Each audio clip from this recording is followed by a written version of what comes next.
Vamos orar, colocar diante de Deus nosso tempo aqui? Pai, a gente te agradece por essa manhã, te agradecemos porque, por causa da sua graça, o Senhor nos permite nos juntarmos com o propósito de aprendermos mais a palavra do Senhor. Nessa última aula desse curso, pedimos que o Senhor nos instrua, nos conceda a sua graça para que efetivamente possamos ter uma fé sólida na volta do Senhor Jesus e um coração desejoso de desfrutar dessas realidades. Nós te louvamos em nome do Senhor Jesus. Amém. Muito bem, pessoal. Como de costume, temos um pedacinho da aula passada para encerrar nessa daqui.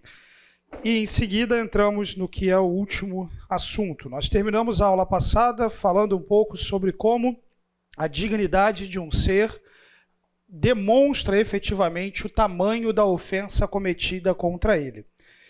De modo geral, poderíamos dizer que o pecado contra um ser infinitamente glorioso é uma ofensa infinitamente hedionda e digna de punição infinita. Para quem não veio na aula passada, o bloco que ficou faltando explorarmos é o que diz respeito ao estado eterno final na condição do inferno. Então nós exploramos purgatório, a ideia de uma aniquilação, e ficou faltando explorarmos com mais profundidade um destino eterno de separação consciente do Senhor. A palavra de Deus nos diz em Isaías 66, assim como os novos céus e a nova terra que vou criar serão duradouros diante de mim, declara o Senhor, assim serão duradouros os descendentes de vocês e o seu nome. De uma lua nova a outra, de um sábado a outro, toda a humanidade virá e se inclinará diante de mim, diz o Senhor. Sairão e verão os cadáveres dos que se rebelaram contra mim. O seu verme não morrerá, o seu fogo não se apagará, e causarão repugnância a toda a humanidade. A imagem que Isaías coloca é aquela que o Senhor Jesus tomará emprestado no seu ensino para descrever o juízo de Deus numa condição contínua.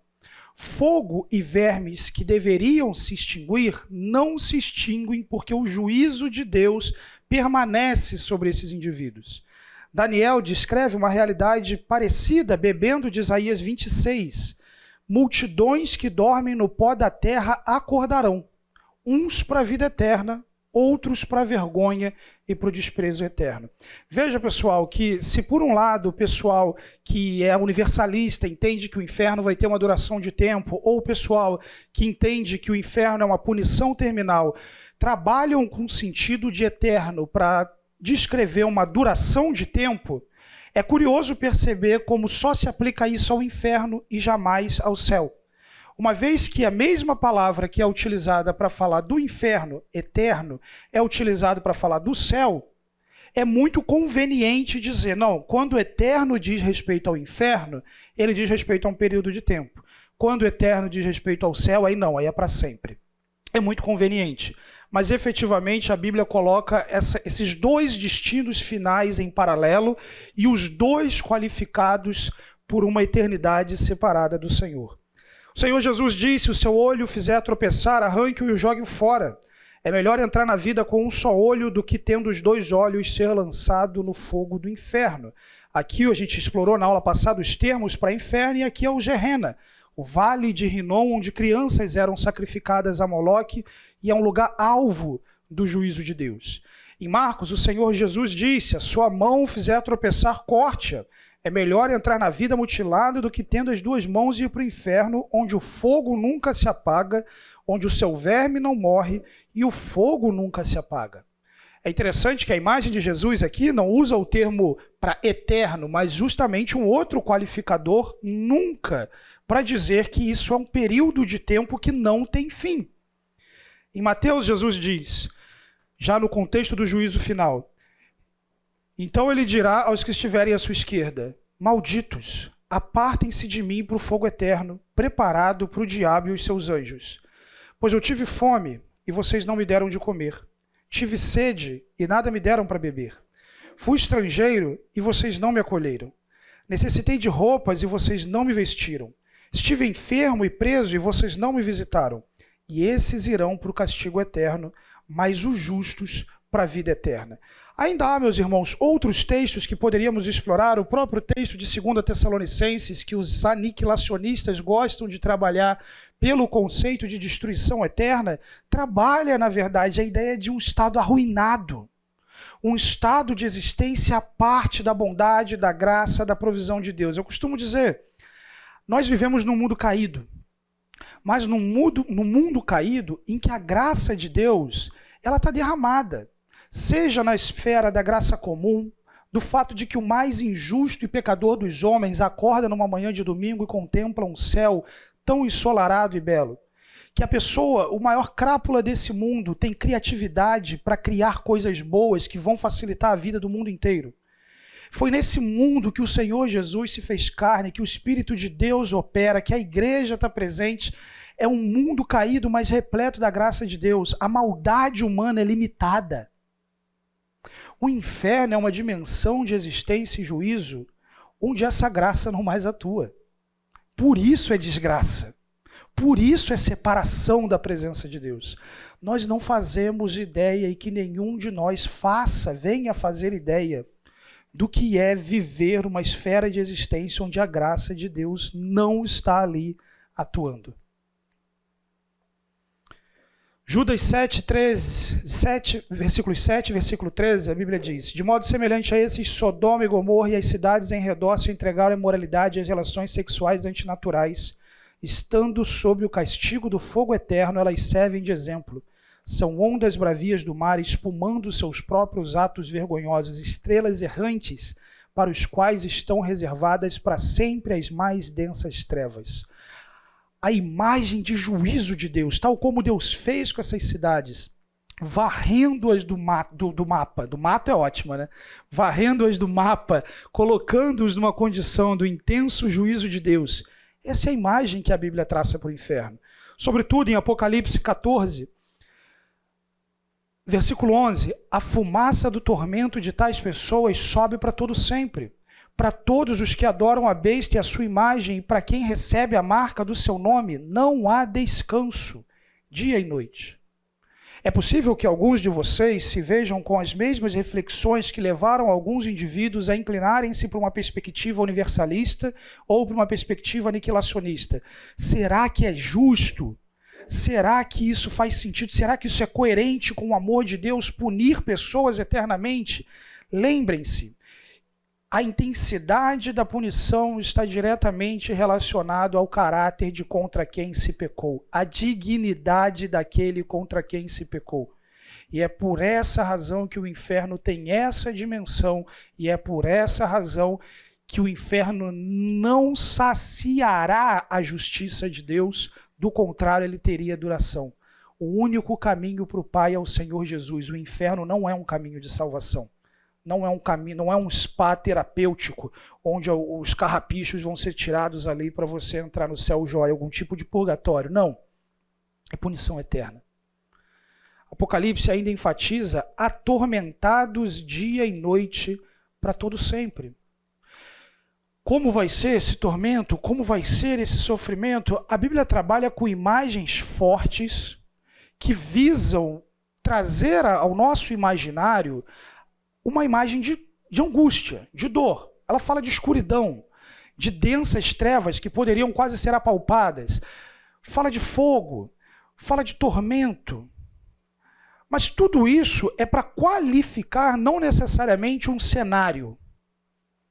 Então vamos fazer a arquitetura do inferno. Tem um lugar que é escuro, tem um lugar que tem fogo, tem um lugar que tem verme. Não. Todas essas coisas são imagens para tentar gerar no seu coração o seguinte: a vida à parte de Deus hoje já te insere numa dinâmica infernal de separação de Deus. Uma eternidade separada da vida verdadeira é a pior coisa que pode acontecer na existência humana. As imagens que a Bíblia quer evocar é tentar, na linguagem humana, nas limitações da linguagem humana, chamar a sua atenção para uma realidade, uma dimensão espiritual, originalmente não preparada para os seres humanos. A Bíblia diz, preparada para o diabo e os seus demônios, mas aos quais os seres humanos se tornam participantes uma vez que tornaram-se também rebeldes contra Deus. Quais são as características da condenação final? Separação da presença de Deus, a experiência de não morrer, sem fim, justa retribuição, angústia e sofrimento e irreversibilidade. É provável que a existência do inferno na eternidade seja um memorial constante da justiça de Deus. Quando Satanás tomou o passo de mover-se em rebelião contra Deus, nunca na história da eternidade alguém poderia dizer como é a justiça de Deus. Como Deus reage ao pecado. O que acontece se alguém desejar usurpar a santidade e a glória de Deus? O inferno é um memorial presente da declaração do Senhor: minha é a glória, não a darei a nenhum outro. Ao mesmo tempo, a realidade celestial é um memorial constante de que mesmo dentre os rebeldes, o amor de Deus se moveu a salvar e a formar um povo, não de forma barata, mas ao preço do sangue do seu próprio Filho. Ele mesmo se colocou na condição de nos livrar dessa condenação, tomando sobre si a culpa que era nossa. A hora da decisão é agora. E veja, devemos sim tomar o cuidado de não termos uma dinâmica de proclamação que vise tão somente infundir medo nas pessoas. Mas se vocês vissem a quantidade de vezes que o Senhor Jesus falou sobre o inferno, alertou as pessoas sobre o inferno, isso não deveria ser algo que nós deveríamos ser cautelosos. Isso é um fato. É um destino que uma parte substancial da humanidade terá. Isso deve sim fazer parte do nosso discurso, da nossa proclamação, do nosso evangelismo, por mais contracultural que seja. Isso deve sim mover o seu coração em amor por aqueles que se perdem e que estão no seu contexto. Porque a hora da decisão é agora. Efetivamente, a operação da graça de Deus, a ação do Senhor por meio do seu povo, por meio do seu Espírito, por meio da igreja, é agora. A hora de se envolver com o Senhor em missão, proclamando o Evangelho, é agora. E, sobretudo, na sua própria vida, a hora é agora. Talvez alguns possam querer pensar e dizer aquela velha falácia, né? Se eu vou viver de qualquer jeito, quando eu tiver mais velho, tiver uma condição com menos oportunidades de fazer uma série de coisas que eu gostaria de fazer e que são contra a vontade de Deus, aí eu me volto para o Senhor. Bom, tem duas possibilidades aqui. A primeira possibilidade é: seu plano deu certo. Você viveu sua vida do jeito que você quis e tal como aquele ladrão na cruz, em determinado momento você teve um arrependimento genuíno e partiu para o Senhor. Deixa eu te falar uma coisa, você perdeu muito. Como a gente vai falar na segunda metade dessa aula, tem uma vida para ser construída diante do Senhor e tem tesouros celestiais para serem construídos que te acompanharão na eternidade. Em segundo lugar, tem tudo para o seu plano dar errado. Arrependimento não é uma coisa que se planeja. Arrependimento é uma coisa que se recebe. Você não tem controle sobre isso.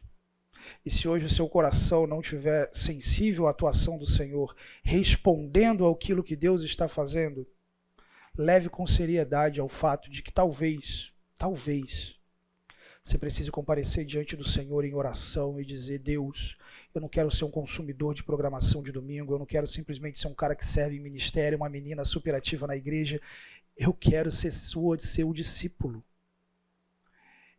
Eu quero ter convicção da minha fé, que eu creio no Senhor Jesus, eu quero a vida eterna. Eu quero a vida eterna. Você não tem que caminhar por esse mundo com dúvidas sobre o seu destino eterno. Você pode ter certeza da sua salvação nos méritos de Jesus. Se hoje você acha que, por conta de quem você é filho, por conta com que idade você se batizou, da quantidade de devocionais que você fez, a relevância que você tem para os ministérios da igreja, nada disso tem poder para te salvar. Cuidado para que você não esteja envolvido numa cultura religiosa, ao invés efetivamente de o reino de Deus. Perto demais não significa dentro. Mas a graça de Deus está sobre nós, vocês estão expostos à graça de Deus, lidem com seriedade com isso, amem, envolvam-se com o Senhor Jesus agora. E vocês vão ter uma vida para ser vivida e um tesouro para ser construído no céu. Que é o tema agora da segunda metade da nossa aula, escatologia pessoal. Alguém quer fazer alguma colocação sobre a realidade infernal antes de eu virar para esse bloco?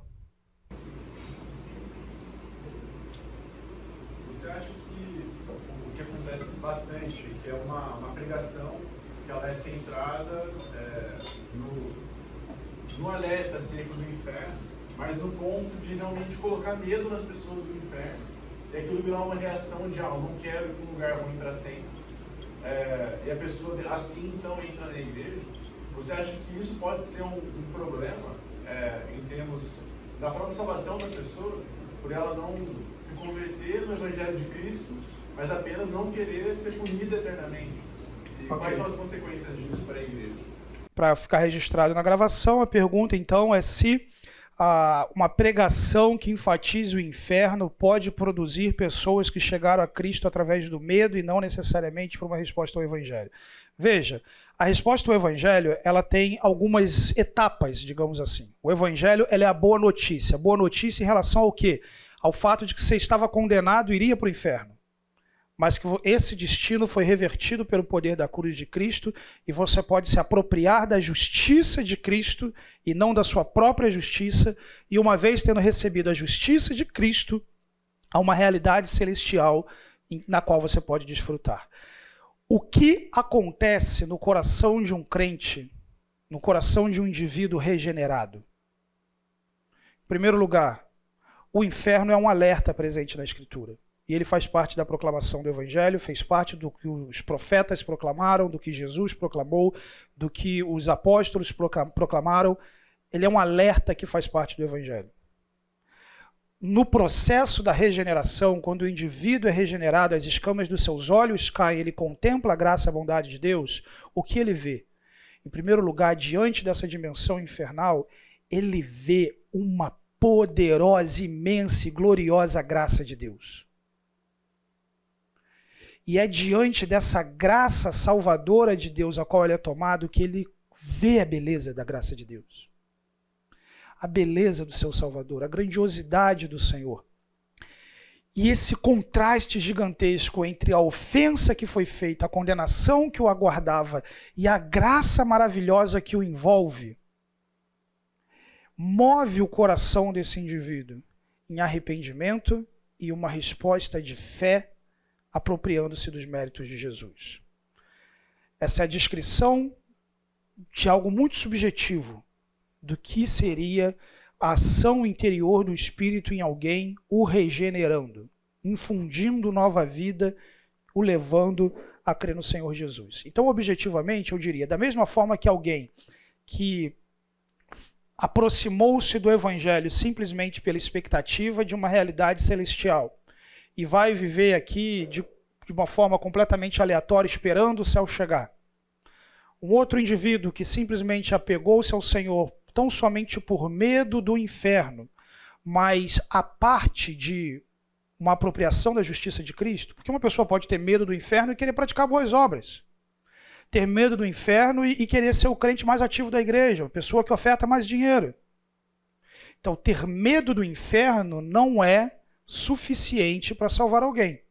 Mas o alerta em relação ao inferno é parte da proclamação do Evangelho à medida que direciona esse indivíduo para a imensidão da graça de Deus. Quando se percebe que aquilo que eu perdi, a comunhão com Deus, necessariamente me levava a uma eternidade separada dessa comunhão, mas que Deus, por sua infinita graça, agiu, me tirando dessa condição e me colocando diante de um caminho de vida, e não somente da restauração de uma comunhão original, mas sim numa realidade ainda superior àquela que originalmente havia sido a experiência dos nossos primeiros pais. Então, ela é parte do processo. Ela não é o processo. Mas sim. Não sei se foi o John Piper que falou isso, mas não dá para absolutizar o que ele disse, mas ele fala, normalmente quem tem medo do inferno não está indo para lá. Isso é uma tendência. No entanto, como eu disse, tem gente com medo do inferno dentro do Islã, do espiritismo, do budismo não, porque tem uma imagem diferente de destino eterno, mas, enfim, o que não falta é descrente com medo do inferno. A proclamação ela é necessária, mas ela não é a totalidade da mensagem. Não dá simplesmente para viver em torno disso. Eu tinha, lá no bairro que eu vim do Rio de Janeiro, tinha um senhorzinho já falecido, que ele ficava em lugares estratégicos. E ele era meio Batman, sabe? Aquela coisa do Batman que você some. Era impressionante. Você atravessava aquele lugar, de repente você ouvia uma voz assim: arrependei-vos e crede no Evangelho de Cristo. Você tomava um susto. O senhor está aí. Aí daqui a pouco você entrava em outro lugar, qualquer bequinho que tinha, ele dava um jeito, assim, você não via ele, mas quando você passava, você ouvia: arrependei-vos e crede no Evangelho de Cristo. Não dá para simplesmente ficar num lugar escondido e dizendo para as pessoas: você vai para o inferno, você vai para o inferno, você vai para o inferno.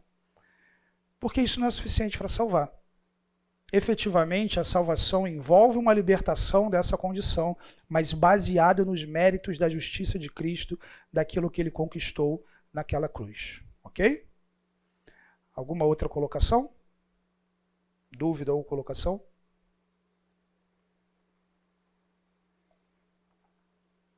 Ok. Vamos falar um pouquinho então sobre escatologia pessoal.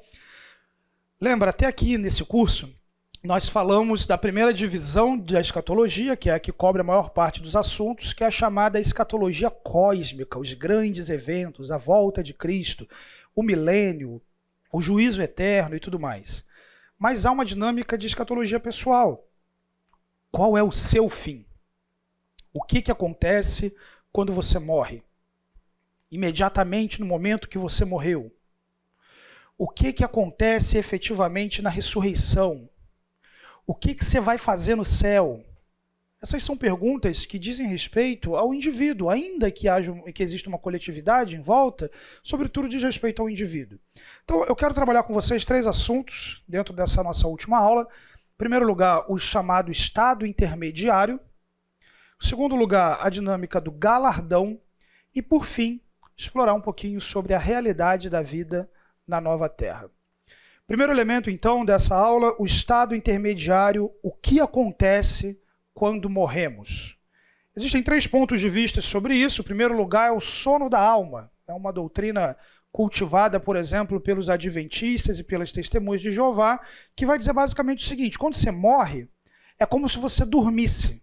Você entra num estado de não consciência, um tipo de coma, uma noite sem sonhos. E quando você se encontra nessa condição, você vai aguardar a ressurreição dos mortos. Quando chegar a hora dos mortos ressuscitarem, aí você vai retomar a consciência. Basicamente, se explora muito aqueles textos que usam de uma forma metafórica, mas vão trabalhar de um jeito literal, o sentido de dormiu no Senhor. Aqueles que dormem. Com frequência a Bíblia utiliza o dormir para a morte como eufemismo. E não como um fato de que aquela pessoa está dormindo, está sem consciência. Muito pelo contrário, como vocês verão nessa aula, há uma infinidade de textos na Escritura que demonstram que os mortos estão conscientes numa condição em que ainda não foram ressurretos. Há uma segunda perspectiva que a gente explorou um pouquinho na aula passada, que é a do purgatório. Quando você morreu, se você foi aquele cristão nota 10, aquele cristão que mandou muito bem com a sua fé, aí você pega o expresso celestial e vai para o céu. Mas isso aqui vai ser a minoria das pessoas. No geral, a galera vai ter que passar um tempo ali no forno para terminar de cozinhar, terminar de assar. Então vai para o purgatório, vai sofrer um pouquinho no purgatório, vai terminar de fazer sua penitência, pagar os seus pecados no purgatório, aí fica purinho, pode entrar no céu. Então essa é a perspectiva católica do purgatório. Na aula passada eu falei um pouquinho sobre a perspectiva evangélica, bem minoritária, que existe em torno do purgatório. E há a doutrina do estado intermediário, aquela que eu vou defender hoje, e que é o entendimento mais comum no meio evangélico protestante, que representa, entendo, o ensino da Escritura. Anthony Hockman diz o seguinte: temos de concordar que aquilo que o Novo Testamento nos fala acerca do estado intermediário não passa de um sussurro. temos também de concordar que em nenhum lugar o Novo Testamento nos fornece uma descrição antropológica ou exposição teórica do estado intermediário. Entretanto, permanece o fato de que há evidência suficiente para nos capacitar a afirmar que, na morte, o homem não é aniquilado e o crente não é separado de Cristo. Então veja, nenhum apóstolo, Jesus, ninguém se dedica a fazer o seguinte: pessoal, vou falar com vocês agora o que vai acontecer quando vocês morrerem. Acontece assim, assim, assim, assim, vocês vão viver de tal jeito, vocês vão estar em tal lugar. Essa exposição detalhada desses eventos, ela não acontece na Escritura. Como também funciona com outros assuntos da teologia, da doutrina, do estudo da Bíblia. Você forma o conceito a partir da evidência bíblica, a partir da totalidade daquilo que a Escritura fala sobre o assunto. E nesse particular, desde o Antigo ao Novo Testamento, a Bíblia demonstra a realidade de uma existência consciente sem possuir um corpo. E esse é o grande X da questão, porque Deus não nos criou para ser assim. Ser humano implica em ter uma parte material, o corpo, e uma parte material, alma, espírito, coração, consciência, enfim, força. A Bíblia usa diversas linguagens para descrever essa imaterialidade do indivíduo. O corpo sem espírito é barro caído, não tem vida. O espírito sem corpo é algo que não está presente na criação de Deus. É uma existência temporária, por isso o estado intermediário. Mas vamos lá. Seres humanos então são compostos assim, e a morte é o momento em que, devido à queda, por causa do pecado, o corpo é momentaneamente separado do espírito. Isso é morrer. A criação implicava em que esse corpo não morreria, esse espírito não morreria. A morte é a condição em que o corpo é separado do espírito e vai existir uma dimensão futura em que esses serão novamente reunidos por uma dimensão de eternidade, seja separado de Deus ou em comunhão com Deus. Após a morte, o espírito se encontra em uma dimensão intermediária, que antecipa parcialmente o que será a experiência após a ressurreição, quando o espírito novamente se reunirá ao corpo. O que isso significa? Nesse estado de existência, em que o espírito não possui um corpo, esse espírito ele já desfruta das bênçãos da salvação. Assim como ele desfrutou de comunhão com Deus em vida, nesse estado intermediário, ele já desfruta da comunhão com Deus numa dimensão até superior à que ele vivia na terra. Ele está debaixo da graça de Deus, da presença de Cristo. Ele já desfruta de determinados aspectos da dimensão celestial, ainda que ele não tenha o corpo e não viva na consumação dos novos céus e nova terra. Da mesma forma, esse indivíduo que caminhou numa vida separada do seu Senhor, na condição da morte, o seu corpo é separado, o seu espírito é separado, e em espírito já se é inserido numa dimensão de separação, de angústia, de ausência da possibilidade de salvação, de ausência da possibilidade de recuperação da comunhão com Deus. Vamos explorar alguns textos que demonstram a dimensão de consciência após a morte numa vida sem corpo. E, gente, como o Rockman falou, é sussurro. Então isso significa dizer o quê? Como que é o seu espírito? Não dá para saber. Mas o que nós vemos na Escritura é que as pessoas que viram espíritos, viram pessoas, viram indivíduos, viram uma forma humana. Inclusive que nas aparências de espíritos do Novo Testamento e do Antigo Testamento, com capacidades humanas, como falar, raciocinar. Mas é uma esfera de existência altamente especulativa, uma vez que a Escritura não detalha esse evento, mas ela diz que essa é uma realidade. Então, em primeiro lugar, nós temos uma parábola que Jesus conta, mas uma parábola que tem algumas nuances muito interessantes e que sugerem que, para que essa parábola faça sentido, ela precisa de alguma forma estar alicerçada num fato. Essa parábola também tem uma curiosidade de que, no geral, parábolas não possuem nomes próprios, mas somente personagens hipotéticos que são utilizados para construir.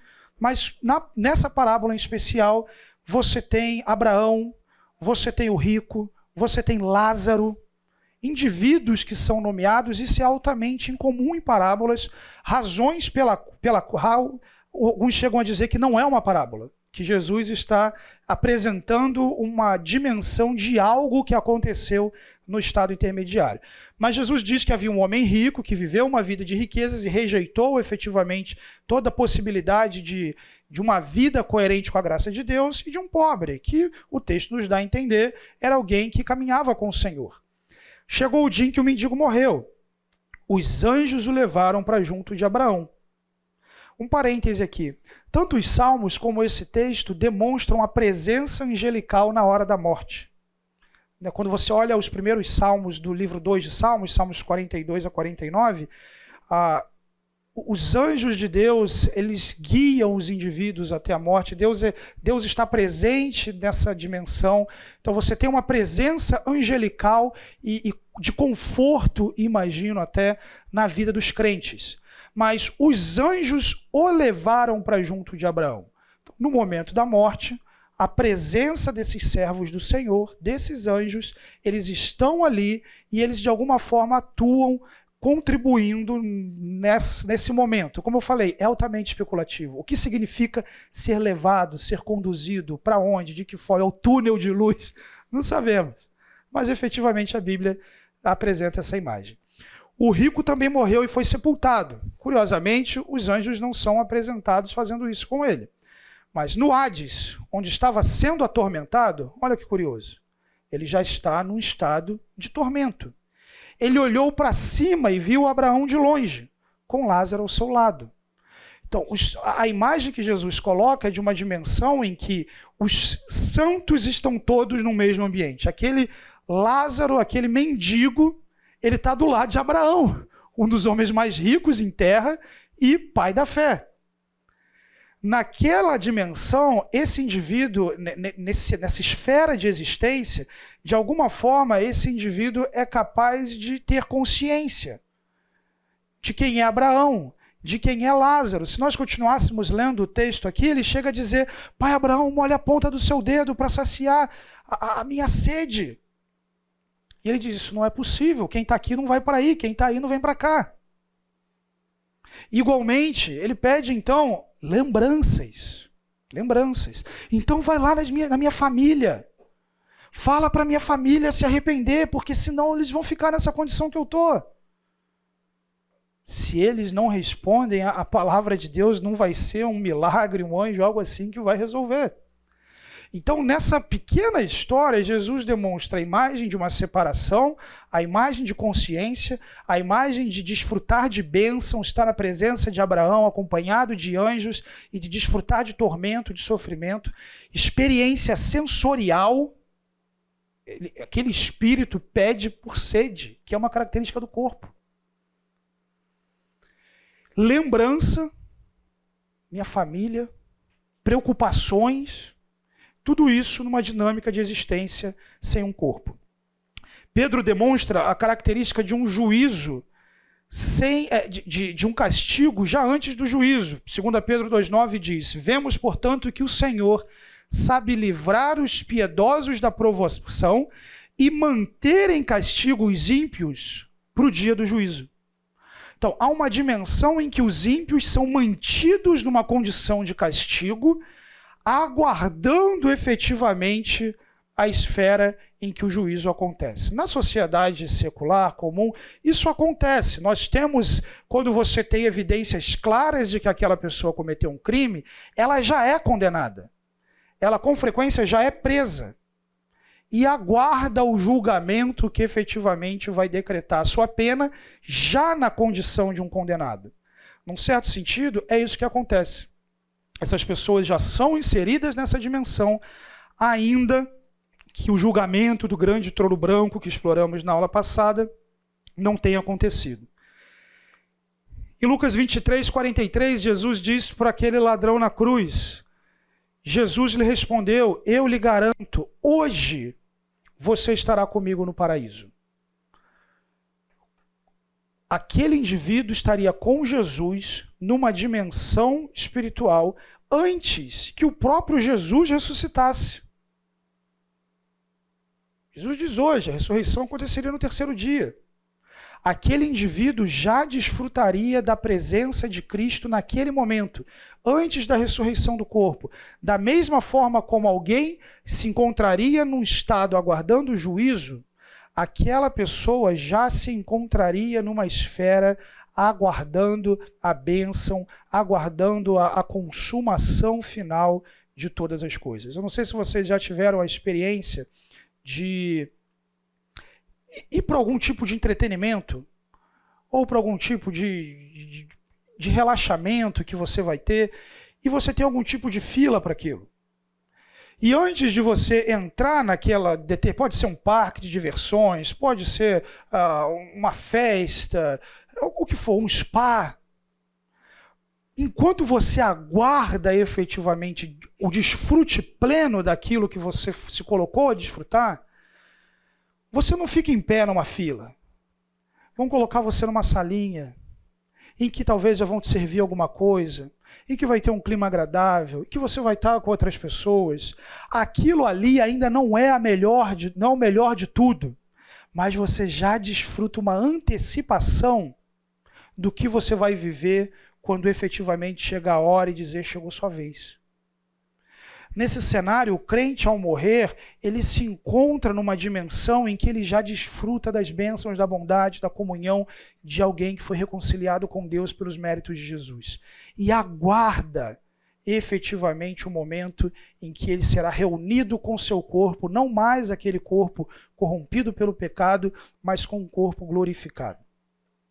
Apocalipse 6, 9 a 11 nos diz: quando ele abriu o quinto selo, vi debaixo do altar as almas daqueles que haviam sido mortos por causa da palavra de Deus e do testemunho que deram. Eles clamavam em alta voz: até quando, ó soberano, santo e verdadeiro, esperarás para julgar os habitantes da terra e vingar o nosso sangue? Então cada um deles recebeu uma veste branca e foi-lhe dito que esperasse um pouco mais, até que se completasse o número dos seus conservos e irmãos que deveriam ser mortos como eles. Esses mártires em Apocalipse, eles ainda não possuem um corpo glorificado. Mas veja, eles estão na presença de Deus. Eles são capazes de falar com Deus. Eles são capazes de lembrar a causa da morte deles, de pedir justiça por essa morte. Tudo isso numa dimensão intermediária. Existência da alma sem um corpo.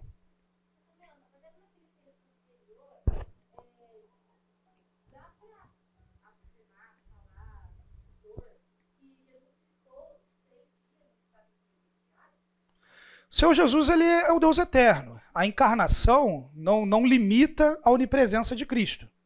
Ok? Ele nunca deixou de ser Deus. No seu ministério encarnado, ele continua sendo Deus. Ele estava, todas as prerrogativas divinas se colocavam à disposição dele. E isso implica dizer que o Cristo encarnado também se encontrava não só na dimensão do estado eterno, como em toda a criação, toda a existência. E o céu e o estado intermediário também fazem parte da criação. Então, o fato do Cristo estar encarnado não limita a sua onipresença no sentido de que ele deixa, de alguma forma, de ser Deus. Ele continua sendo Deus, tendo as prerrogativas divinas e a capacidade e a autoridade de dizer para aquele indivíduo que ele estaria com ele hoje.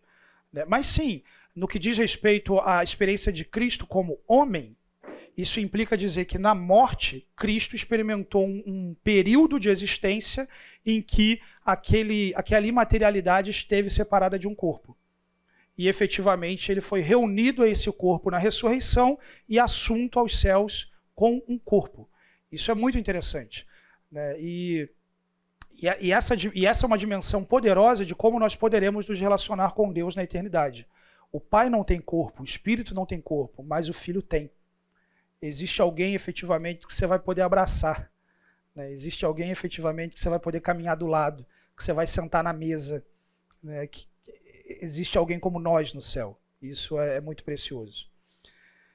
Vou deixar vocês irem para o intervalo com o texto polêmico na tela e aí a gente conversa depois. Vamos lá.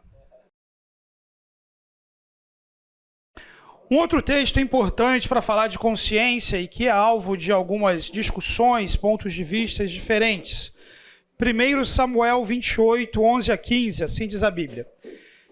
Só um contexto aqui antes, né? Saul, ele não está conseguindo ouvir ao Senhor, ele não consegue obter a direção do Senhor, ele inclusive tem vivido a parte do Senhor, e por essa razão ele decide procurar uma médium que o fizesse falar com Samuel, para que dessa forma ele tivesse uma palavra de Deus, na sua perspectiva.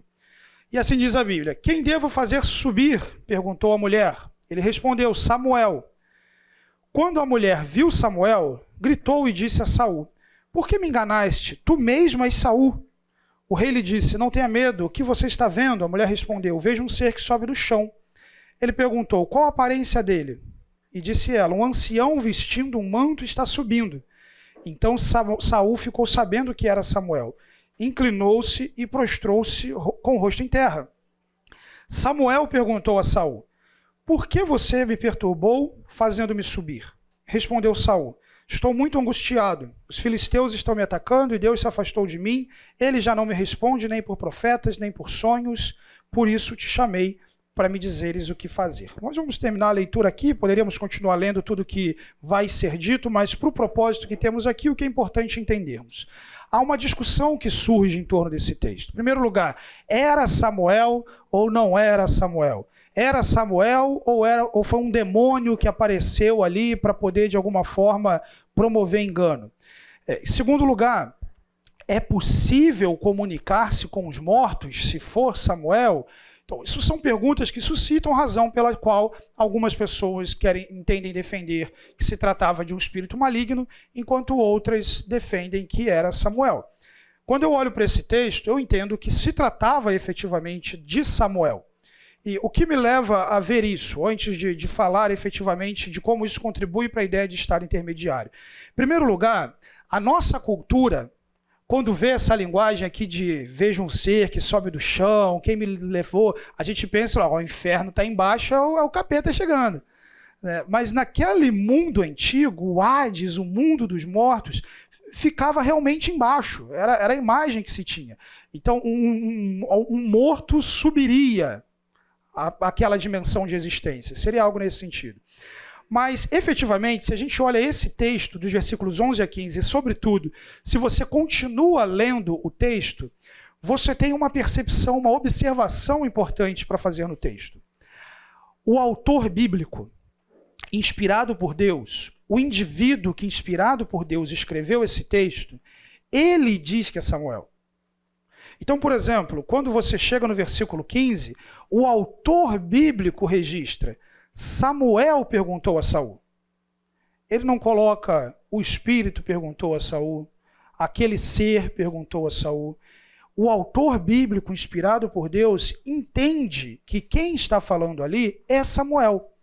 Então, independentemente de qualquer outra discussão que se possa ter aqui, afirmar que não se trata de Samuel é afirmar que o autor bíblico está errado na percepção que ele tem desse evento.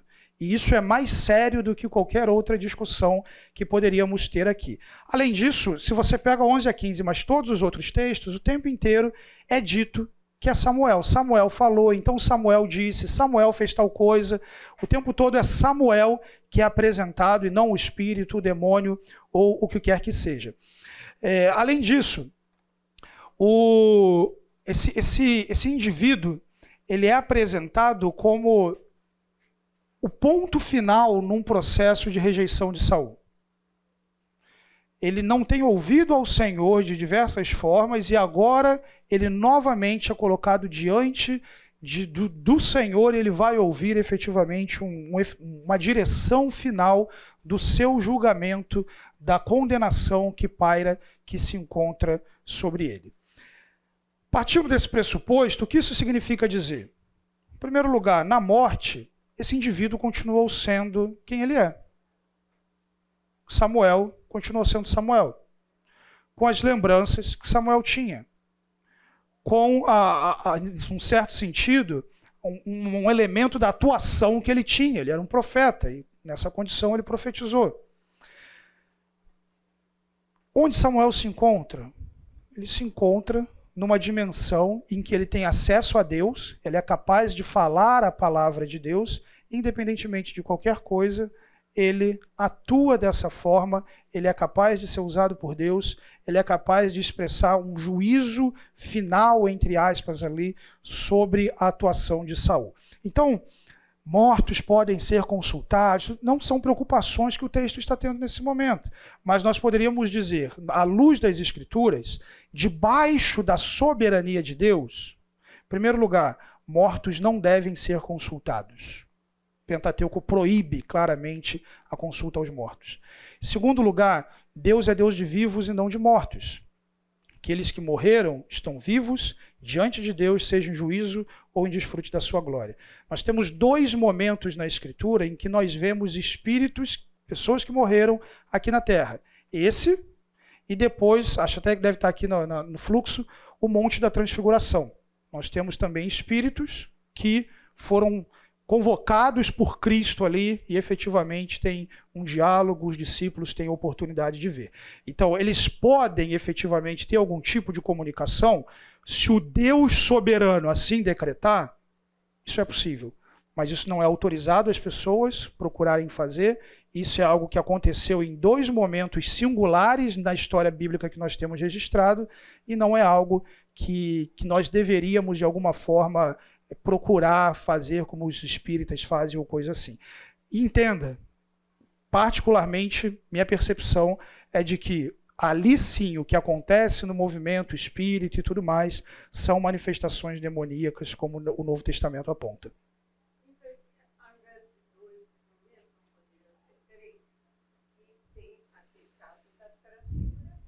Esse é o segundo. O primeiro é o Samuel, o segundo o Monte da Transfiguração. O Monte da Transfiguração. O monstro da transfiguração. Fica a dica de título aí de livro, se alguém for um escritor, uma escritora. Ok? Então esse é mais um texto que nos mostra uma pessoa existindo, pode falar, pode pensar, raciocinar, profetizar e não tem um corpo. Ok? Em Filipenses, Paulo deseja partir e estar com Cristo. Ou seja, morreu, está com Jesus. Não tem mais uma dimensão de aguardar alguma coisa. Morreu, está com Jesus. Em 2 Coríntios 5, 6 a 9, Paulo fala sobre viver ausente do corpo. No versículo 9, por isso temos o propósito de lhe agradar, quer estejamos no corpo, quer o deixemos. O corpo, no caso. Eu agrado ao Senhor numa dimensão de existência em que eu estou no corpo, e eu agrado ao Senhor numa dimensão de existência em que eu não estou no corpo. Apocalipse 11 nos diz, o sétimo anjo tocou... Não, depois a gente explora esse texto aqui mais para frente. Características, então, do estado intermediário. Os seres humanos sempre estarão conscientes da sua existência, escolha e consequências. Após a morte, está errado ali, o salvo já desfruta da presença de Cristo em uma dinâmica de existência singular e temporária, e o descrente já se encontra reservado para juízo em uma dinâmica de existência singular e temporária.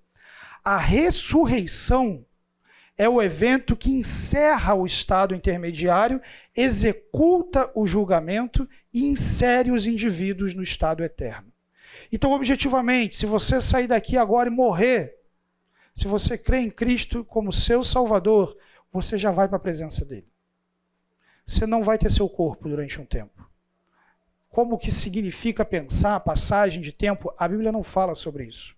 Tem algumas coisas aqui que são altamente especulativas. Aqui no intervalo, o pessoal estava fazendo umas perguntas que eu brinquei com uma questão que tinha da escolástica, né, da teologia, que mexe com filosofia também, em que na Idade Média existia a seguinte questão, e por trás dessa questão tem uma série de perguntas de metafísica e tudo mais. Quantos anjos dançam na cabeça de um alfinete? Então, esse tipo de pergunta altamente especulativa que eventualmente nós podemos entrar quando tentamos ir muito além de onde as Escrituras estão. Mas efetivamente, nos limitando ao que a revelação bíblica apresenta, nós podemos dizer, morreu estar com Cristo, ainda que sem um corpo, aguardando a ressurreição e o estado eterno. Morreu, não tem Cristo, já é inserido numa esfera de juízo, aguardando o julgamento e a entrada no estado eterno. Uma pergunta, por exemplo, naquele caso lá que você falou, né, a Bíblia ela condena a consulta de morte, certo? Mas naquele caso lá, o Saul então estaria em pecado? Estaria Com certeza, com certeza. Mas então, por que Samuel então aparece? Porque Deus é soberano. E ele usa, inclusive, pecados, demônios, o que for. Se a gente continua lendo Samuel, Crônicas, Reis, você vê, por exemplo, Deus perguntando que demônio que vai colocar espírito de mentira na boca dos profetas. Você vê Deus utilizando nações incrédulas para promover guerras, seja para edificar o povo de Deus, seja para julgar o povo de Deus. São os gentios e a liderança judaica que, pecaminosamente, mas debaixo da soberania de Deus, conduzem Cristo a sua crucificação. Então veja, o incrédulo ele pode estar rebelde contra Deus, mas ele não foge da soberania de Deus.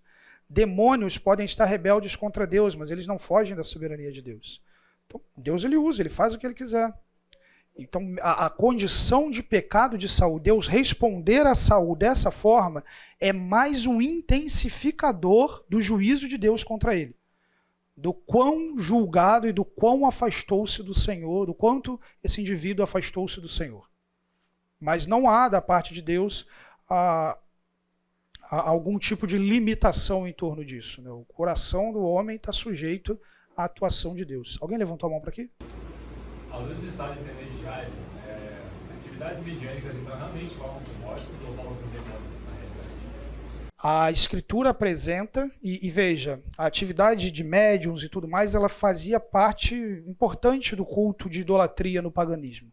E o Novo Testamento, Paulo diz que aqueles que sacrificam aos deuses é a demônios que eles sacrificam.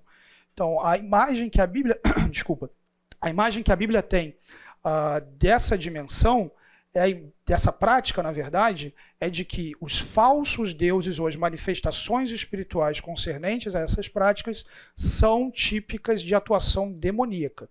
Não há um texto na Escritura que diga que um indivíduo pode, por si, consultar os mortos. A Bíblia mostra, assim, que Deus tem poder para fazer um morto vir falar, um espírito vir falar. Porque morto, efetivamente, ninguém está, o corpo morre, mas o espírito continua. A imagem da Bíblia não tem ninguém em absoluto morto. Agora, em nenhum momento da Escritura, a Bíblia diz que as pessoas podem, por rituais ou qualquer forma, acessar essa dimensão do estado intermediário e fazer vir qualquer tipo de informação. Existem as manifestações espirituais, nós não seremos céticos em relação a isso. Talvez os que aqui estão presentes, pode ter alguém que tenha vindo de famílias como eu, em que pai, mãe, tios, avós eram de contextos espíritas, e essas manifestações são reais, essas pessoas têm experiências com espíritos, mas entendo que não são espíritos humanos, são espíritos demoníacos. À luz da Escritura é a informação que temos. A Bíblia não prescreve um ritual para consultar mortos, ela proíbe isso, e ela proíbe isso porque isso coloca esse indivíduo na dinâmica de idolatria e isso afasta esse indivíduo do Senhor. Você nunca verá numa mesa branca, num centro de umbanda, no que for, um espírito desencarnado, digamos assim, falando para a pessoa, pregando o evangelho para a pessoa, dizendo para ela se arrepender dos seus pecados, entregar sua vida a Cristo, porque ela está agora no estado intermediário, vendo como as coisas são, e por isso ela precisa, inclusive, parar de consultar os mortos, porque isso é pecado. Entendeu? Isso nunca vai acontecer. Eles sempre vão desviar você do Senhor, te aprisionar num saudosismo, te aprisionar numa falsa esperança, te aprisionar numa idolatria, te aprisionar em obrigações. E, no geral, isso vai te afastar do Senhor. Sempre vai ser nessa dinâmica. Uma pergunta, naquela imagem que tinha da parábola de Lázaro, quando Jesus mencionou o vale, faz aquela descrição, você considera isso uma metáfora sobre a diferença entre o inferno e o paraíso, ou você considera que realmente existe um vale? É altamente especulativo. Eu acho que é a frase que eu mais estou usando aqui, altamente especulativo, porque a gente não tem informação a rigor. Pode ser como pode não ser. Né? Pode ser como pode não ser. A Bíblia fala de seio de Abraão. Tem gente que constrói teologia em cima disso. Falam, tem um lugar chamado seio de Abraão, que é para onde os justos vão. Pode não, pode ser simplesmente uma imagem, uma vez que estar no seio de Abraão é estar em comunhão, estar em paz, estar em bênção, isso é só um símbolo. Né? Então, o que eu posso afirmar com certeza, sem nenhum tipo de especulação, você vai para um lugar bendito, se você crê em Jesus e vive nesse lugar ainda que não tenha um corpo. As minúcias, os detalhes, a gente fica altamente especulativo. E aí aquele velho jargão, onde a Bíblia não fala, o crente se cala. A gente pode até tentar pensar, ter opiniões, mas eu não me sinto confortável em ensinar, porque efetivamente eu não estaria ensinando a Bíblia, mas pensamentos, reflexões e tudo mais, que não necessariamente se comprovariam verdadeiras. Dá para imaginar que tipo de existência é essa? O salvo, do não salvo? Vocês querem que eu especule, né? Vocês gostam de especulação, de ficar, não, vai ter um negócio assim. O tipo de existência do salvo e do não salvo. Cara, dá pra gente fazer o paralelo com a existência hoje. O que é a existência de alguém que tem caminhado sério com Deus? Essa pessoa desfruta do privilégio de orar sabendo que é ouvido, tem comunhão com Deus, desfruta da presença de Deus, celebra a comunhão com seus irmãos, celebra o seu serviço ao Senhor, tem uma vida grata, que não é caracterizada por ansiedade, por medo, está envolvido com a missão de Deus, tem esperança no coração pela ressurreição, pela vida eterna, pela consumação de todas as coisas. O que é uma vida de alguém que está afastado do Senhor? E aqui vai ter um grande espectro do que é a vida afastada do Senhor, mas efetivamente não tem paz com Deus, está afastado do Senhor, está acreditando numa mentira, está significando sua vida em torno de alguma coisa que daqui a pouco não serve mais e aí tem que trocar para outra. Não desfruta da presença de Deus, da bênção de Deus, numa dimensão de salvação, não tem comunhão com o povo de Deus, está escravizado nos seus pecados, vive em torno de coisas que não têm valor. Então, como que é uma existência posterior a isso? Isso acompanha. Isso acompanha. Então, da mesma forma que um crente viveria nessa dimensão, cultivando esperança do reencontro com o seu corpo glorificado, esse descrente vai viver com medo, com angústia, com antecipação do juízo. Isso são algumas nuances que a gente pode ter. Mas assim, pegando como é a vida hoje, entendendo que não muda, o indivíduo não mudou, é o mesmo indivíduo. Com essas memórias, com tudo que aconteceu, isso caminha. Então, o que diz respeito ao pecado, as tensões do pecado, da separação de Deus, continuariam qualificando essa vida no estado eterno. O que diz respeito à justiça de Cristo, às bênçãos de Deus, à comunhão com Deus, continuariam acompanhando esse indivíduo no estado eterno. Eu não falei a pergunta do Éder, do pessoal da gravação depois. A pergunta dele foi como seria a vida desses indivíduos no estado eterno. Mas... uma coisa, né, que você comentou sobre a questão dos espíritas, né? Eu já cheguei a conversar com eles uma vez. Com os espíritos ou com os espíritos? Tô brincando, tô brincando.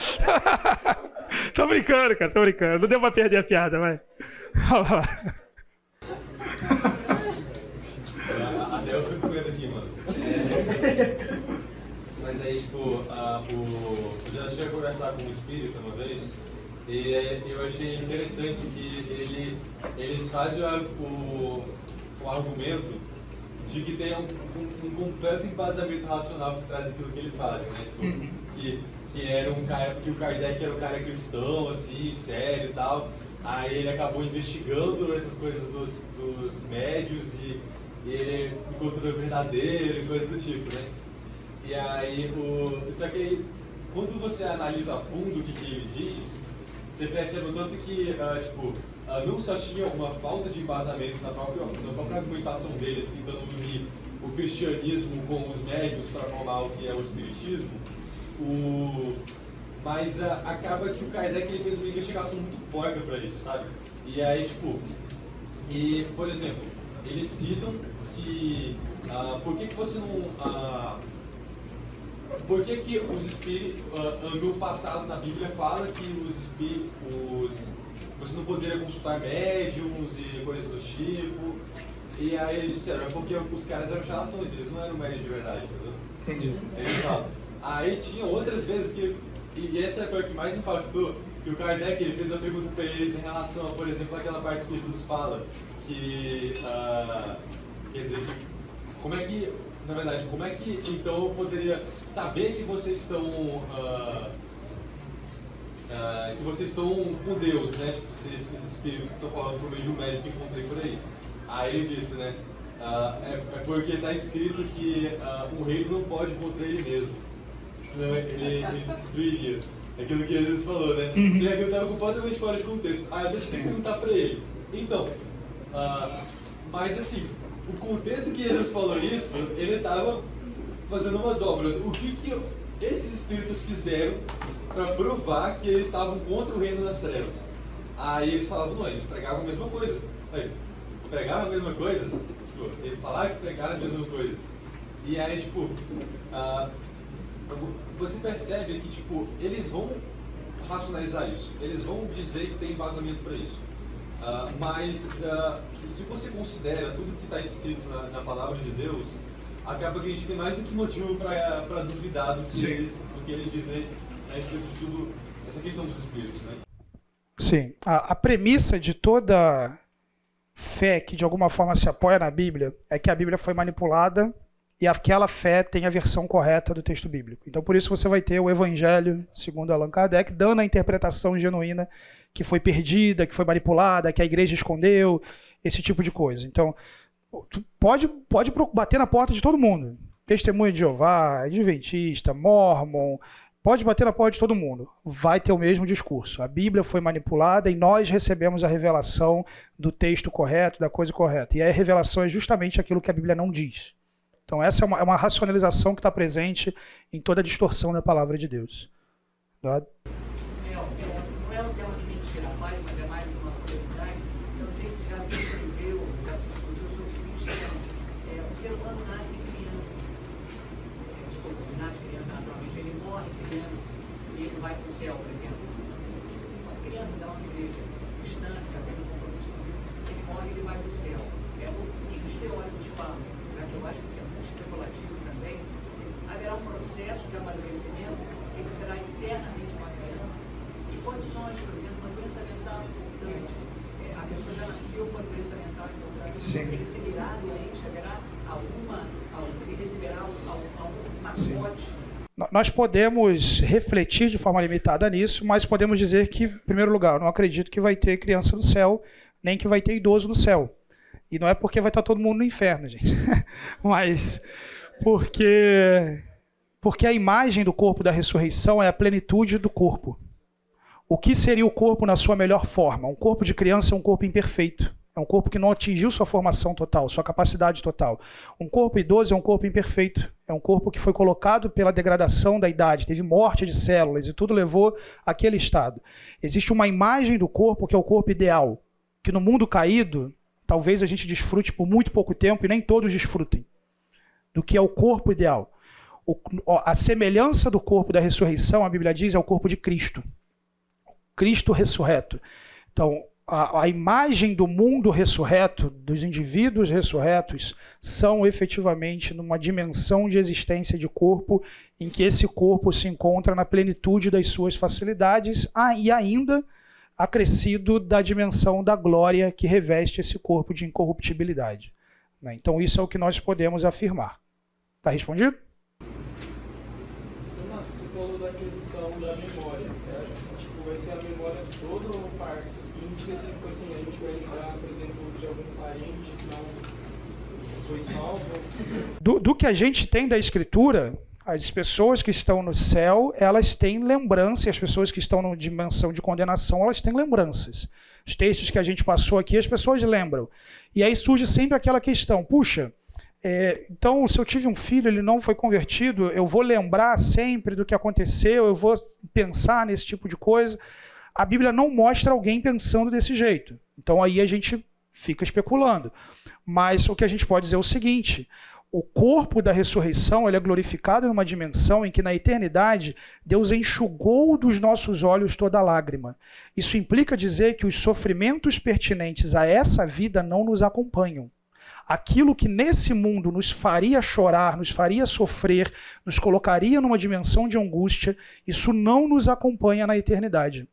Deus nos atingiu de tal forma, nos envolveu na compreensão que Ele tem dessa dimensão, que nós fomos consolados por Ele. Então é possível lembrar sem dor, é possível lembrar a partir de informações maiores que teremos na eternidade, mas a Bíblia fala de lembrança sim, não fala de um reset na memória não. Ok? Mais alguma pergunta?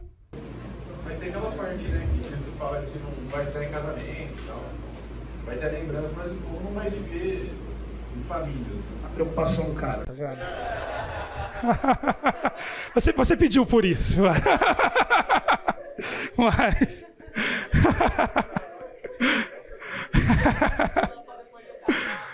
Olha só, gente.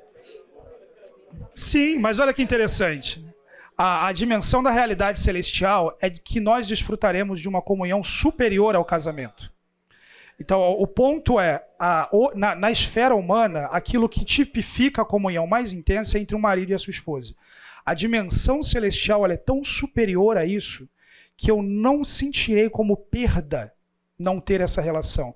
Eu vou encontrar com a Vitória no céu e a dimensão de relacionamento que a gente vai ter vai ser muito superior à que a gente tem hoje como marido e esposa.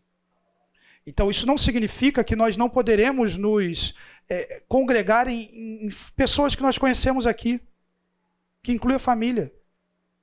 Que você não vai poder gastar tempo com o seu filho lembrando da bondade de Deus ao longo da vida.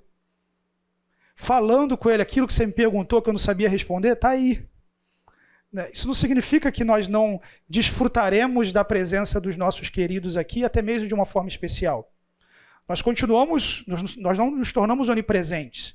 Vai ter gente à beça para conhecer. A gente não chega lá conhecendo todo mundo. Talvez seja natural que você queira, cadê fulano? É natural que você queira saber, cadê o povo da Bíblia? Agora, você vai desfrutar da presença, da companhia da esposa, do marido, dos filhos, pai, mãe. Agora, o que une essas pessoas não são mais os laços consanguíneos, não é mais a aliança conjugal. O que une essas pessoas é o fato de que agora Cristo é tudo em todos. Efetivamente, é a presença gloriosa de Cristo em nós. Ok? Enquanto isso, casa. E as atividades recreativas do céu? A gente vai poder jogar. Ok, acho que essa é uma boa deixa para encerrar o momento de perguntas e seguir com a aula. Galardão, a recompensa dos crentes.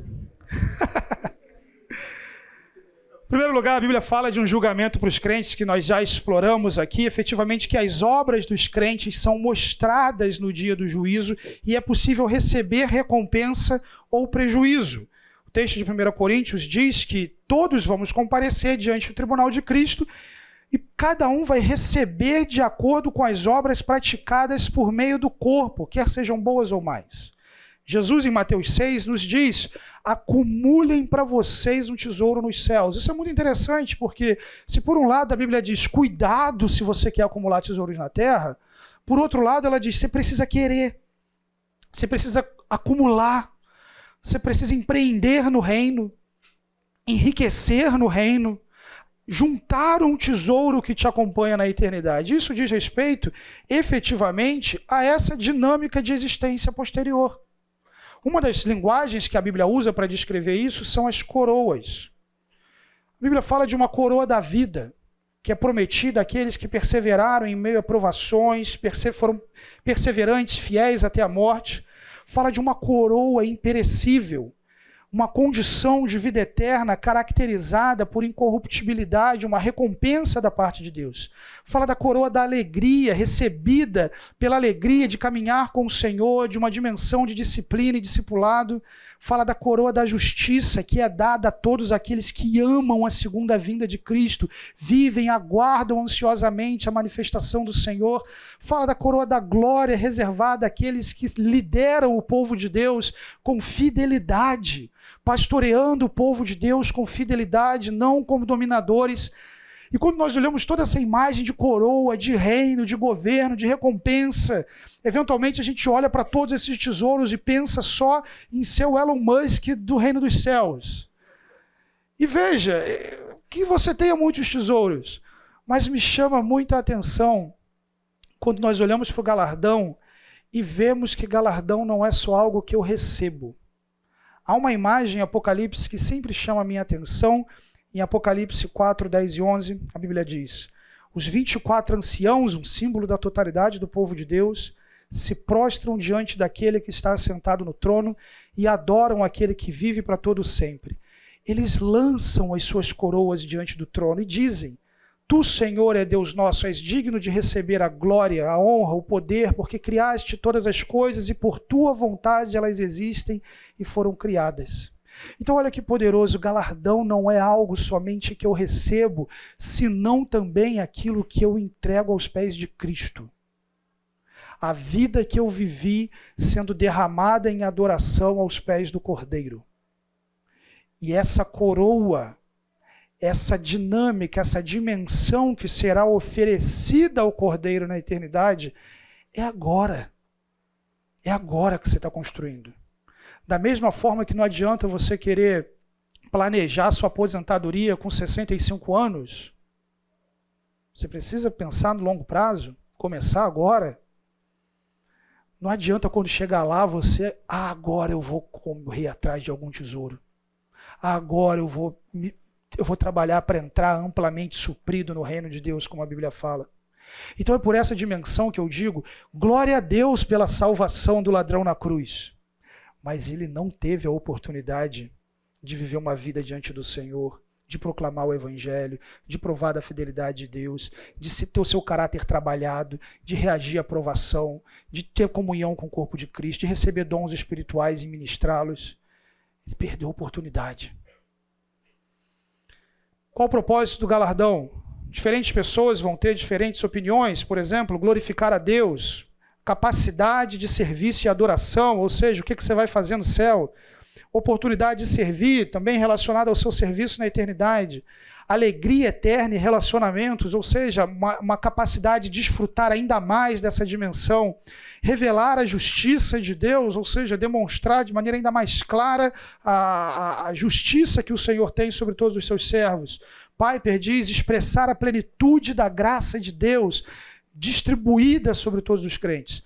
Eu tenho uma frase bem interessante do Wayne Grudem, eu gosto bastante dela, ele diz o seguinte: no céu todos os cálices estarão transbordando, mas haverão cálices maiores do que outros. Há uma dimensão que a Bíblia apresenta em que no dia do juízo há uma retribuição, e essa retribuição é caracterizada por proporcionalidade. Podemos dizer, galardão é um ato da graça de Deus, não um pagamento devido. Deus escolheu abençoar e recompensar. Ele não deve isso para ninguém.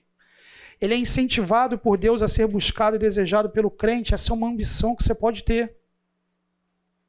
Deus quer que você deseje ardentemente isso. Implica na adoração que prestaremos ao Cordeiro. Pode sim ter relação com a dinâmica de vida na nova terra. Vai ter coisa para fazer no céu. Tem um novo mundo, uma nova terra para a gente viver nele. Esse novo mundo, essa nova terra, ela vai ter algum tipo de organização, algum tipo de ordem. De alguma forma esse mundo vai estar organizado e esse galardão pode sim falar a respeito do papel que desempenharemos na ordem do novo mundo. Ele pode ser perdido. A Bíblia diz que se você escolhe viver uma vida enquanto crente voltada somente para si mesmo, ignorando a ação do Senhor, sem lidar com os seus pecados, não se envolvendo com a missão, sem perseverar, sem servir, em primeiro lugar, é possível ter suas obras queimadas, ser salvo como que pelo fogo. Você vai ser salvo, mas você não vai receber essa recompensa. É o que a Bíblia fala de sofre dano. Além disso, pode ser acumulado.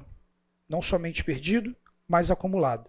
E é definido durante a vida dos crentes.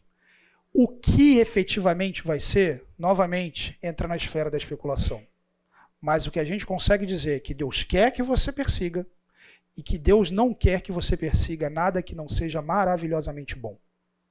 Deus quer que você persiga, Ele quer te dar, Ele vai dar, mas efetivamente isso diz respeito ao nosso envolvimento com as intenções do Senhor, com o povo de Deus, com a Igreja de Cristo e, sobretudo, também com aquilo que Ele está fazendo em você. E por fim, gente, nesses nossos últimos minutos, o estado eterno, a realidade celestial. A Bíblia fala da ressurreição do corpo. Assim será com a ressurreição dos mortos, o corpo que é semeado perecível e é ressuscitado imperecível. É semeado em desonra e ressuscita em glória. É semeado em fraqueza e ressuscita em poder. É semeado um corpo natural e ressuscita um corpo espiritual. Se há corpo natural, há também corpo espiritual. Pois é necessário que aquilo que é corruptível se revista de incorruptibilidade e aquilo que é mortal se revista de mortalidade. Quando, porém, o que é corruptível se revestir de incorruptibilidade, o que é mortal de imortalidade, então se cumprirá a palavra que está escrita: a morte foi destruída pela vitória. A imagem que a Bíblia coloca é que nos é reservado um novo corpo, um corpo que é marcado pela ausência de corrupção, um corpo que é a semelhança do corpo de Cristo, um corpo que é revestido de imortalidade, um corpo que não é passível de pecar contra Deus e de se revoltar contra o Senhor. Eu costumo brincar que esse é o momento da existência que ninguém vai fazer questão de livre-arbítrio, porque ninguém vai fazer questão de se revoltar contra Deus ou de ter o direito de escolher se revoltar contra Deus. Ele nos dá um corpo que não é passível disso, que não é colocado na condição de se revoltar contra Deus, de pecar contra Deus, de se afastar do Senhor. Quais são as características desse corpo? 1 Coríntios descreve que o corpo ressurreto dos crentes será incorruptível, glorioso, poderoso e espiritual. Ele não tem sofrimento ou morte. Apocalipse 21:4 é dito que não haverá mais morte, luto, choro ou dor. É semelhante ao corpo de Cristo ressuscitado. 1 João 3,2 diz que seremos semelhantes a Ele, pois o veremos como Ele é. Como Jesus era, quando nós vemos Cristo ressurreto, Ele podia ser tocado. Ele podia comer e beber. Deixa eu já ali, porque não é beber, né, gente? Vamos lá, né? Ele podia comer e beber. Vai ter comida no céu? Não sei, é possível. Na nova terra. A Bíblia fala de um banquete, é literal, não é? Não sei, mas é possível.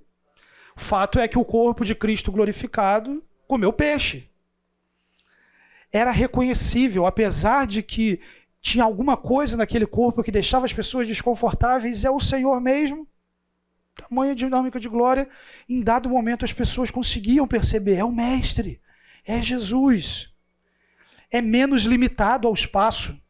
Ele está num lugar e de repente está em outro, ele atravessa a parede. Você tem potências nesse corpo que o corpo atual não tem. É humano.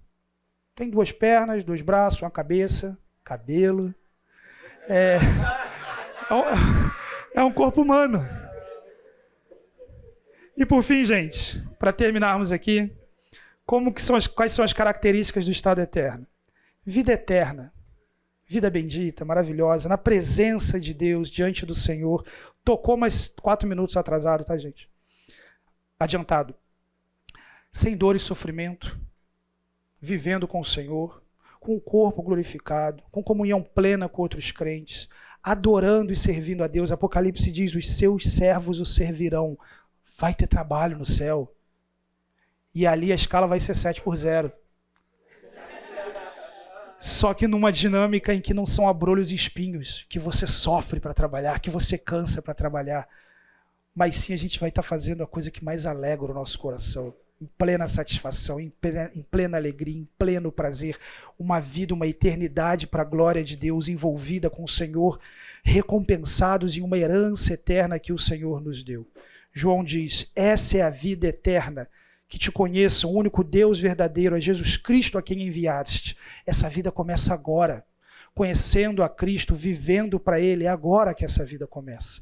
Na presença de Deus, Apocalipse diz, agora o tabernáculo de Deus está com os homens, com os quais Ele viverá, eles serão seus povos, o próprio Deus estará com eles e será o seu Deus. E verão sua face, o nome deles estará em suas testas. Ele enxugará dos seus olhos toda lágrima, não haverá mais morte, nem tristeza, nem choro, nem dor, pois a antiga ordem já passou. Filipenses nos diz o poder que o capacita a colocar todas as coisas debaixo do seu controle. Ele transformará os nossos corpos humilhados para serem semelhantes ao seu corpo glorioso. Apocalipse nos fala da forte voz dizendo que nós seremos povo de Deus. Povo de Deus, cada um de nós em plena comunhão com o Senhor. Versículos 3 a 5, não haverá mais maldição. O trono de Deus estará na cidade, os seus servos o servirão, eles verão a sua face, o seu nome estará em suas testas, não haverá mais noite, eles não precisarão de luz de candeia, nem da luz do sol, pois o Senhor Deus os iluminará e eles reinarão para todo sempre. O que nós podemos esperar do céu? Habitação gloriosa de Deus, uma nova terra redimida, comunhão plena com outros irmãos, alegria ininterrupta. Meus irmãos, tentem pensar aqui naquele momento mais celebrante, glorioso, de alegria que você pulou. Talvez tenha sido quando você foi aprovado naquele vestibular super difícil, naquela vaga de estágio que você lutou demais. Aquela alegria maravilhosa. Agora pega isso, multiplica talvez de forma exponencial pelo maior número que você conheça e coloque isso agora sem fim o tempo todo, em cada segundo. Isso é a existência de uma alegria de celebração diante da presença do seu Criador.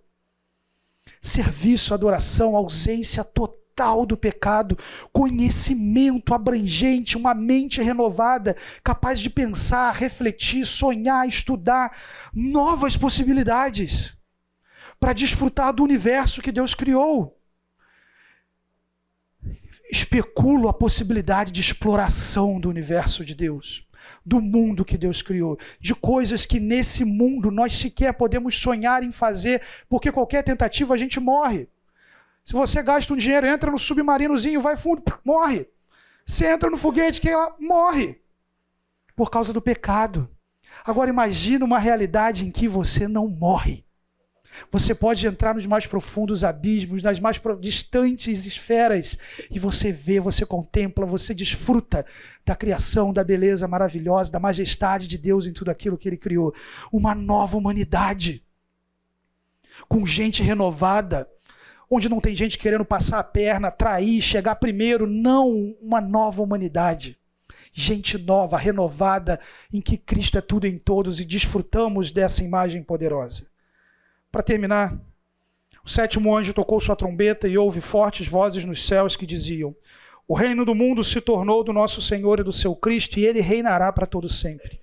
Os 24 anciãos que estavam assentados em seus tronos diante de Deus prostraram-se sobre seus rostos e adoraram a Deus, dizendo: graças te damos, Senhor Deus Todo-Poderoso, que és e que eras, porque assumiste o teu grande poder e começastes a reinar.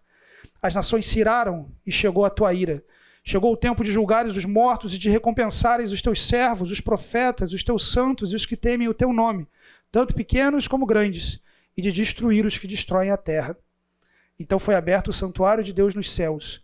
Ali foi vista a arca da sua aliança. Houve relâmpagos, vozes, trovões, um terremoto e um grande temporal de granizo. Quero desafiar você a, quando chegar em casa hoje, você abrir sua Bíblia e ler Apocalipse 21 e 22. E adorar a Deus e orar ao Senhor pela dimensão maravilhosa que Ele tem preparado para cada um de nós. Escatologia não é algo para dividir a gente, se é pré, pós ou o que for. Escatologia é para colocar você aos pés de Cristo, ansiando pela volta do Cordeiro e hoje desfrutando de uma vida eterna pela justiça, o poder e os méritos que Ele conquistou na cruz. Quero orar para encerrar o nosso curso, agradecer a sua presença. Estou sempre por aí. Qualquer dúvida que vocês tiverem, fiquem à vontade para me procurar. Tá bom? Obrigado pelo Renato também, que teve a oportunidade de estar com vocês, ministrando 2 aulas. Tenho certeza que foi muito especial também aí. Vamos orar?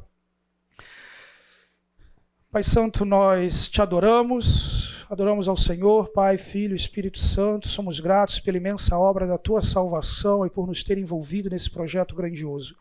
Cultiva em nós um coração grato que expresse adoração genuína ao Senhor, que celebre a vida maravilhosa que o Senhor nos deu pelos méritos de Jesus e infla em nossos corações cada vez mais um desejo ardente pela volta do Senhor Jesus e pelo desfrute dessas realidades eternas.